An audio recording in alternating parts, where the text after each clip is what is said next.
Hello, my name is Manu. I also go by Emmanuel da Silva as my legal name. I'm part of the Community Investments Division. I'm joined today with John Page, who is the Community Investments Division Director. And welcome to the 2023 Collective Network Community Alternatives to Incarceration and Policing Request for Proposal info session. Um, we are going to go over all of the information that is on the RFP. And in the final slide, I'll also show ways that you can get in contact with us. And this is available on our website, the SOCR website, if you would like to review it, but also feel free to reach out to us with any questions. What we will be covering is a basic summary and timeline. We also want to go over the background for the collective network Community Alternatives to Incarceration and Policing. We would like to give you an update or run through rather of the proposal requirements. Share with you a little bit about how you can get connected with technical assistance, share with you the application process and information. And again, we won't have a question and answer session, but I'll share with you my contact information where where you can feel free to share any questions you have. I'm going to hand it over to John. Thanks, Mano. And my name is John Page, and join Mano here in this info session on this request for proposal for the Collective Network 2023 summary and timeline. The Seattle Office for Civil Rights is seeking proposals from organizations and coalitions to build community-owned responses to domestic violence that supports alternatives to and addresses the harm created by the criminal legal system. A total of $1 million is available to award one or more agencies. Applicant criteria for this investment, this funding process: applicants must follow non-discrimination and equal opportunity provisions mandated by federal, state, and city laws, incorporated and in good standing, and meet all licensing requirements. Applicants must be incorporated and in good standing and meet all licensing requirements. If your organization is not incorporated, you can still apply with the fiscal sponsor that is incorporated.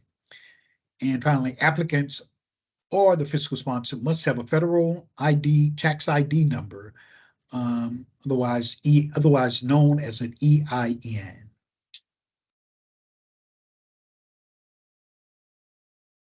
We have a glossary. I'm not going to go over the definitions of these terms in the glossary. I'm going to name the terms. The definitions can be found in the RFP, the request for proposal itself.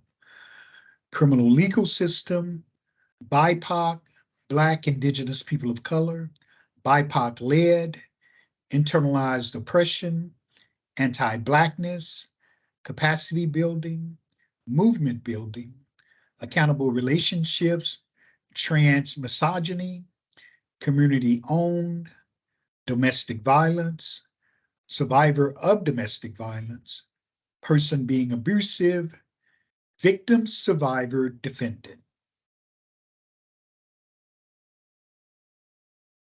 The timeline for this RFP process. So the request for proposal was posted on December 1st, 2023. This recorded info session, we go up on OCR's website on December 6, 2023. Deadline for applications, the applications are due January 12th, 2024 at 11:59 p.m. Pacific Standard Time. Again, the applications are due January 12th, 2024 at 11:59 p.m. Pacific Standard Time. We will be available to conduct virtual interviews as applicable January 23rd, 2024 through January 25th, 2024. And those interviews should be requested by contacting either myself or Manu. We plan to announce do award notifications February 2024, and we anticipate contracts will begin in May 2024.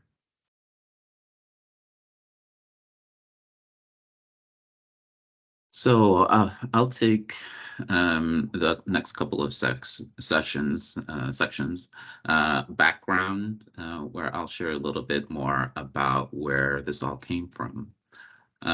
This funding originated from community advocacy for investments in alternatives to incarceration. Most recently known is the work organized by Ending the Prison Industrial Complex, EPIC, and Budget for Justice, BFJ.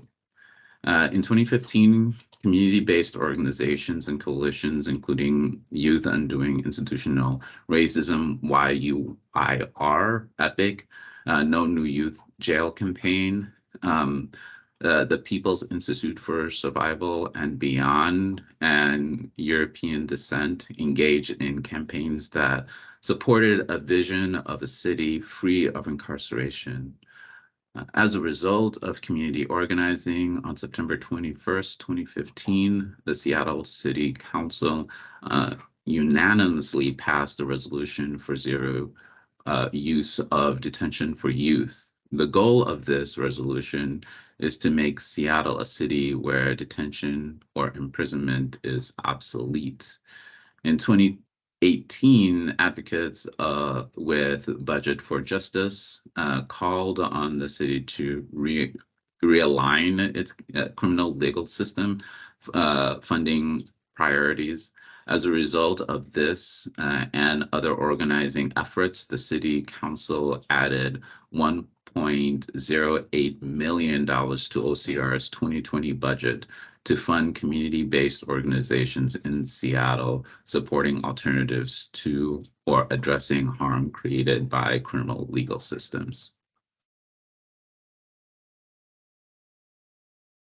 So let's go into what the proposal requirements are here. This RFP will be used to fund holistic community-owned programs and strategies centering the most systemically impacted survivors without involving the criminal legal system. And so what that means is they're centering survivors, their families and loved ones, and those engaging in abusive behaviors. They all have to be a part of the strategy. As far as the scope of work, applicants should provide applications that address building holistic community responses to domestic violence. Applicants can address a program model that holistically addresses that systemic impact of domestic violence, centering survivors and their community, including the person being abusive, while also excluding the criminal legal system. Or, and this is important, a pilot program that focuses on independent development, implementation, and evaluation of community responses to domestic violence. The priority and focus populations of this RFP are as thus. They're different. The priority population is specific individuals most impacted by the criminal legal system and youth and young adults. The focus population, and these are important definitions to be aware of, are Black and Indigenous communities and other communities of color, lesbian, gay, bisexual, transgender, and queer communities, and immigrant and refugee communities. So pay attention to those definitions as you're going through the RFP. The priority application, so these are all applicants that would be considered priority groups. I'm not going to name all of them, but you should be able to find them in the RFP. It's applicants that are led by survivors and practice in community who have been systemically harmed by the criminal legal system response to domestic violence, led by individuals impacted by the criminal legal system, a strong connection to the priority population, a strong connection to the focus population. So we really want to make sure the organizations that are applying for this work holistically understand the population and have connections to the population that they're working with. What some of the outcomes for this is, OCR will work with awardees to develop these outcomes for the contract and reporting expectations.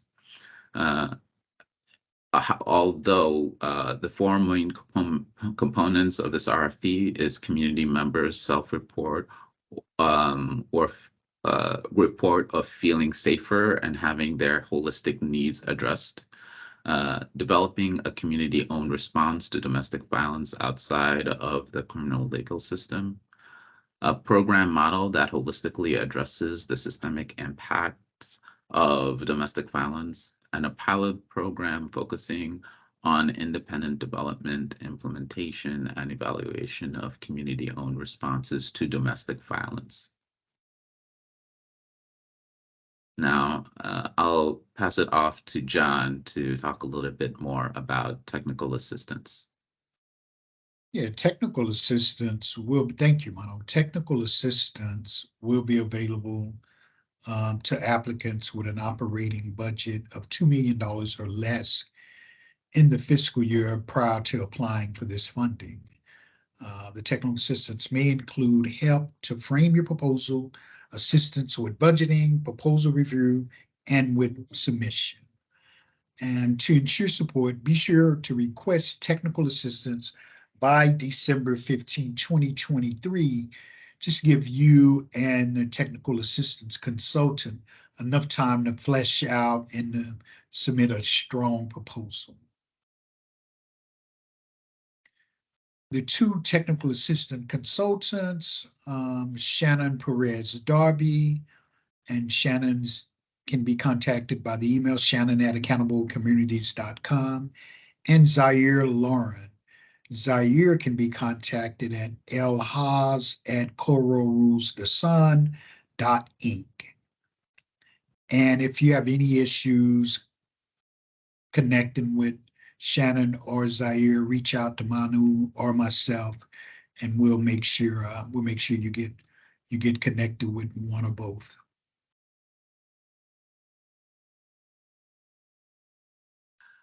So I'll talk a little bit about applications. As John mentioned at the top, application packets are due at 11:59 p.m. on January 12th, 2024.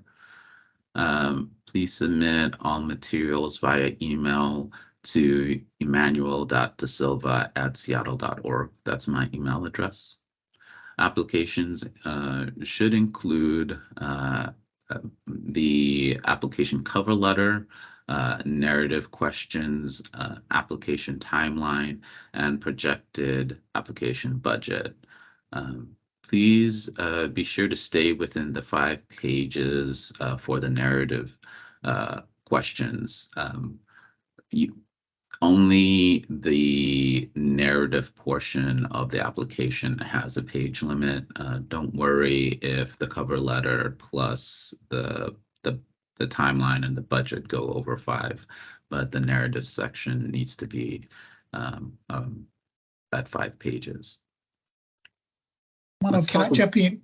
Can I jump in real quickly? You can also add a link to your narrative, and that will not count against the 5 pages. So you can add a link to your website or to some websites. I just wanted to add that, Manu. Thanks. Thanks, John. Let's also talk about the rating criteria. The RFP goes into a bit more detail about what the rating criteria are, but overall, what we'll be focusing on is organizational and coalition overview, which is 15% of points, race and social justice, which is 20%. Investment strategy, how you're actually using the resources to engage with the strategy. The scope of work, which is 30%, and budget, that will be 10%.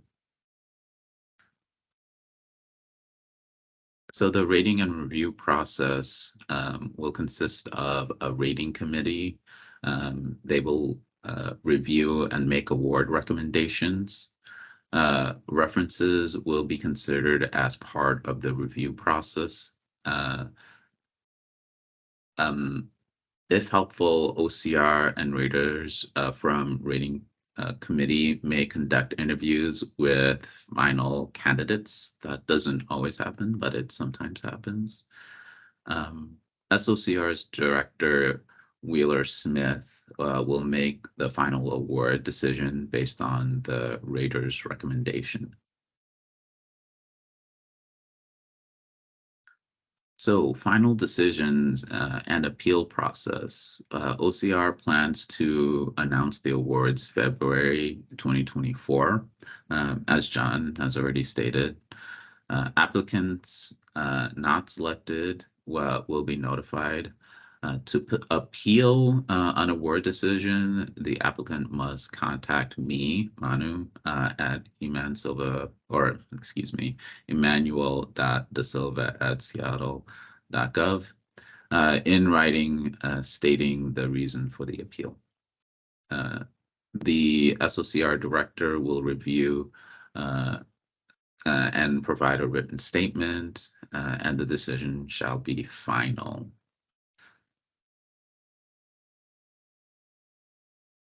Thank you so much for viewing this information session.